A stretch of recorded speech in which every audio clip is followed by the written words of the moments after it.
Russia ఆరోగ్య మంత్రిత్వ శాఖ క్యాన్సర్ వ్యాక్సిన్ను అభివృద్ధి చేసినట్టు ప్రకటించింది. వచ్చే సంవత్సరం నుంచి ఈ మందును రష్యన్ పౌరులకు ఉచితంగా అందించనున్నారు. ఈ వ్యాక్సిన్ను క్యాన్సర్ రోగులకు వేయబోమని, క్యాన్సర్ బారిన పడకుండా ముందస్తుగా వేస్తామని తెలిపారు. రష్యా ఆరోగ్య మంత్రిత్వ శాఖకు చెందిన radiology medical research centre director general Andrey Kaprin ఈ విషయాన్ని వెల్లడించారు.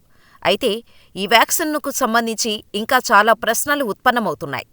ప్రస్తుతం చాలా రకాల క్యాన్సర్లు ఉన్నాయి. అయితే ఈ వ్యాక్సిన్ ఎలాంటి క్యాన్సర్కు చికిత్స చేస్తుంది, దాని పేరేంటి అనే ప్రశ్నలు వస్తున్నాయి. National research centre for epidemiology and microbiology director toss అనే వార్తా సంస్థకు వ్యాక్సిన్ గురించి సమాచారం అందించారు.